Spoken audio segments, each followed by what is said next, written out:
अब हम देखते हैं कि भाई वो सीक्वेंस क्या है या लूप किस तरीके से रन होता है। ठीक है, तो मतलब कि जब कंपाइलर में ये प्रोग्राम जाएगा तो ये कैसे रन होगा। तो इसके लिए मैंने एक कोड लिखा है और ये कोड करेगा ये कि काउंटर की वैल्यू को स्क्रीन पे प्रिंट करवाएगा 0 से लेके जो है ना 2 तक। तो मतलब ये प्रिंट करवाएगा 0, 1 और 2, और हर बार जो है ना नेक्स्ट लाइन पे जाता चला जाएगा। मतलब कि 0 फर्स्ट लाइन पे लिखा होगा, 1 सेकंड लाइन पे, 2 थर्ड लाइन के ऊपर। ठीक है, तो अब हम ना ये शुरू कर लेते हैं, तो देखते हैं कि भाई ये रन किस तरीके से होगा। तो सबसे पहले जो है ना आपका प्रोग्राम डेफिनेटली शुरू कैसे करेगा कि इस वाली लाइन के ऊपर आएगा और इस वाली लाइन को पढ़ना शुरू कर देगा। ठीक है, अब इस वाली लाइन पे होगा क्या कि सबसे पहली चीज जो लिखी हुई है वो लिखा हुआ है इंट काउंटर। ठीक है, वो ये चीज पढ़ेगा। जब वो इंट काउंटर को पढ़ेगा यहाँ पे, तो इंट काउंटर के पढ़ने से वो ये करेगा कि भाई एक काउंटर के नाम से वेरिएबल डिक्लेयर करवा देगा और उस वेरिएबल को मेमोरी में कोई जगह असाइन कर देगा। ठीक है, कि भाई अब ये वेरिएबल आगे जो है ना यूज होगा प्रोग्राम में। ठीक है, उसने मेमोरी में इसको कोई जगह असाइन कर दी। साथ ही हमने एक स्क्रीन भी बना लेते हैं कि जिसके अंदर हम देखेंगे कि हमने आउटपुट जब जब आएगी हमारी वो किस तरीके से आएगी, क्या लिखा आएगा उस आउटपुट के अंदर। ठीक है, तो अब जो भी हमारी आउटपुट आएगी वो इस वाली स्क्रीन के ऊपर हम देखेंगे कि लिखी आ रही होगी। ठीक है, तो अब होगा ये कि अब वही वाली स्टेटमेंट पे आप वापस आ जाएं यहाँ पे। तो आप देखेंगे भाई जब इंट काउंटर था उससे क्या हुआ, काउंटर के नाम से एक वेरिएबल डिक्लेयर हो गया। अब जो अगली स्टेटमेंट है कि int counter is equal to 0, जब ये चलेगी तो क्या होगा कि भाई काउंटर के वेरिएबल के अंदर वो वैल्यू स्टोर हो जाएगी 0 की, जो कि हम यहाँ पे अब दिखा रहे हैं। तो आगे जैसे जैसे काउंटर में हम देखेंगे वैल्यू उसके अंदर जो भी स्टोर्ड है वो हम यहाँ पे दिखा रहे होंगे इस ऑरेंज कलर से उस टेक्स्ट को लिख के। ठीक है, तो यहाँ तक आपको बात समझ आ गई।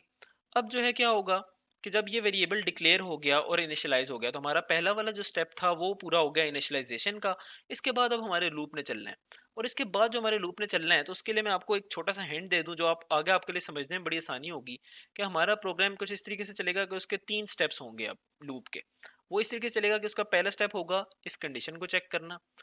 अगर ये कंडीशन ट्रू है तो दूसरा स्टेप होगा ये फॉर लूप की बॉडी के अंदर जितनी चीजें लिखी हैं वो रन करना। तीसरा स्टेप होगा इसका कि भाई इस काउंटर को इंक्रीमेंट या डिक्रीमेंट करना है या इधर जो भी लिखा होगा। और इसके बाद ये चला जाएगा पहले स्टेप पे वापस। ठीक है, तो इस किस्म का कुछ सीक्वेंस बनेगा कि पहले स्टेप से हम शुरू करेंगे। ठीक है, ये था जीरोथ स्टेप। ये वाला स्टेप जो है ना सिर्फ एक बार रन होना था कोड में, पहली बार जब हम फॉर लूप में एंटर हुए। उसके बाद अब इसने रन नहीं होना, इसलिए इसको आप छोड़ दें। तो अब जो रन होना है तो वो पहले स्टेप में रन होना है कि जहाँ पे ये कंडीशन चेक होनी है। फिर दूसरे स्टेप में रन होना है कि बॉडी के अंदर जो भी चीजें लिखी हुई हैं वो रन करवा दो अगर कंडीशन ट्रू है। और फिर तीसरे स्टेप में रन होना है कि भाई इंक्रीमेंट या डिक्रीमेंट कर दो, और उसके बाद अब वापस चले जाएंगे पहले स्टेप के ऊपर कि हम कंडीशन चेक करेंगे।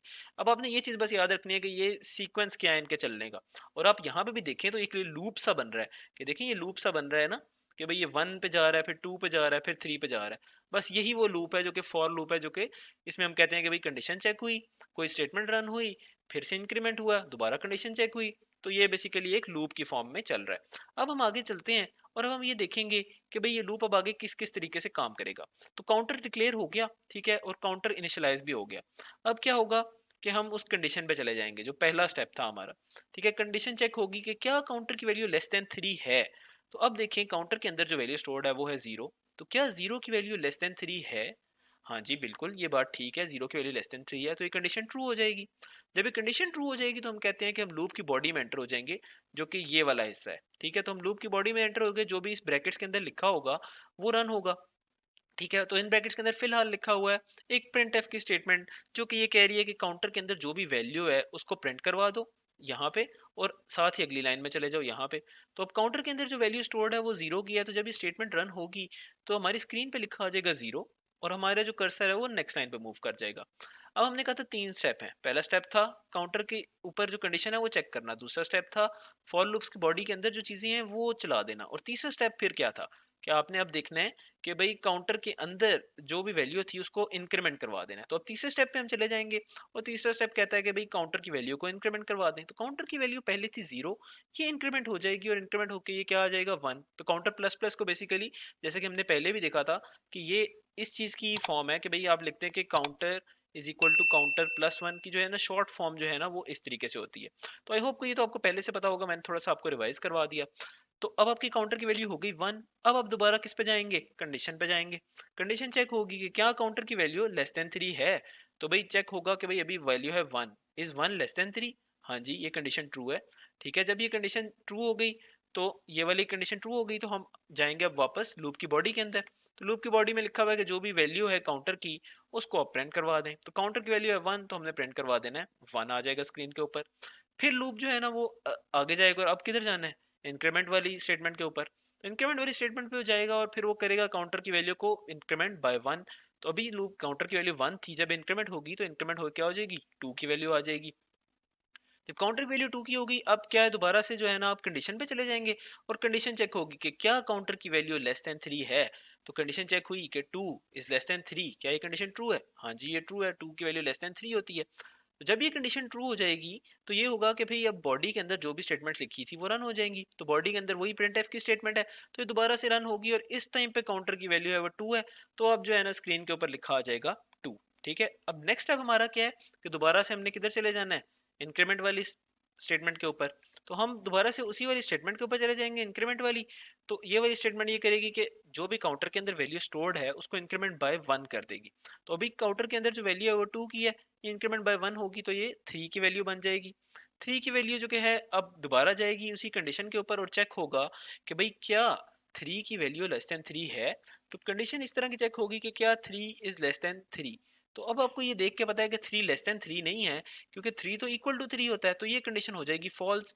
जब ये कंडीशन फॉल्स हो जाएगी तो अब आपका लूप रन नहीं होगा, बल्कि आपका प्रोग्राम क्या करेगा कि इस लूप से एग्जिट करके इस जगह पे आ जाएगा, और यहाँ पे अब जो भी स्टेटमेंट्स लिखी होंगी वो रन होना शुरू हो जाएंगी। तो आई होप कि आपको ये जो लूप से फॉर लूप था ये बड़े अच्छे तरीके से समझ आ गया होगा। अगर आपको समझ नहीं आया तो मैं रिकमेंड ये करूंगा कि एक दो दफ़ा आप इस वाली एग्जांपल को बार बार देखें कि भाई लूप रन किस तरीके से होता है, और इस सीक्वेंस को समझने की कोशिश करें कि क्या है कि सबसे पहली जो है ना हमारे पास क्या थी यहाँ पे। सबसे पहली चीज़ ये थी कि भाई आपने ये काउंटर को इनिशियलाइज किया और इसके बाद आपने छोड़ देना है कि दोबारा अब इसने नहीं होना जब तक ये लूप में रहेगा।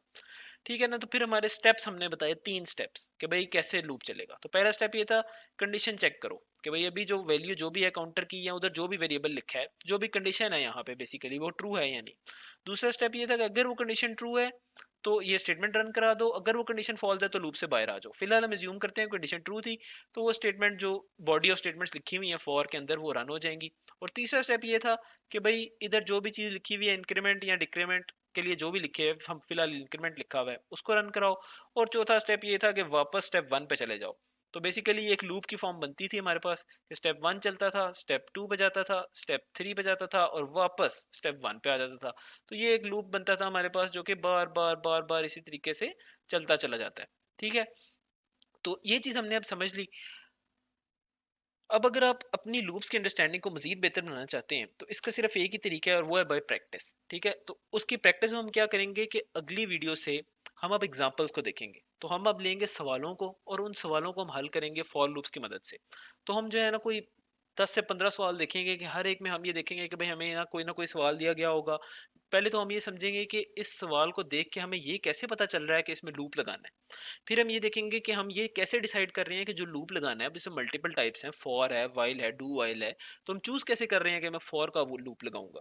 और तीसरी चीज हम ये देखेंगे कि अभी जो कंडीशंस दी हुई हैं 3 यहाँ पे, कि एक इनिशियलाइजेशन की, दूसरी रिलेशनल ऑपरेटर की और तीसरी इंक्रीमेंट की। तो इनमें से हमने क्या करना है, इनिशियलाइजेशन में क्या करना है, किस वैल्यू से इनिशियलाइज किया जाए, किस वैल्यू के ऊपर कंडीशन लगाई जाए कि वो लेस देन 3 है जिस तरह मैंने लगाई, और कितनी वो कंडीशन होगी कि लेस देन 3 होगा, लेस देन 10 होगा, क्या ग्रेटर देन 10 होगा, इक्वल टू 1 होगा, इस तरह की क्या कंडीशन होगी वहां पे। और लास्टली क्या इंक्रीमेंट का ऑपरेटर यूज करना है या डिक्रीमेंट का ऑपरेटर यूज करना है, इंक्रीमेंट करना किस वैल्यू से है कि अभी ये तो इंक्रीमेंट बाय 1 हो रहा है, इंक्रीमेंट बाय 2 तो नहीं करना। इस तरह की ये सारी चीजें हम एग्जांपल्स की मदद से सीखेंगे आगे। ठीक है, और आई होप कि आपकी अंडरस्टैंडिंग बहुत अच्छी हो जाएगी जब आप इस सारी की सारी एग्जांपल्स को साथ साथ समझेंगे और साथ साथ उनको कोड भी करेंगे।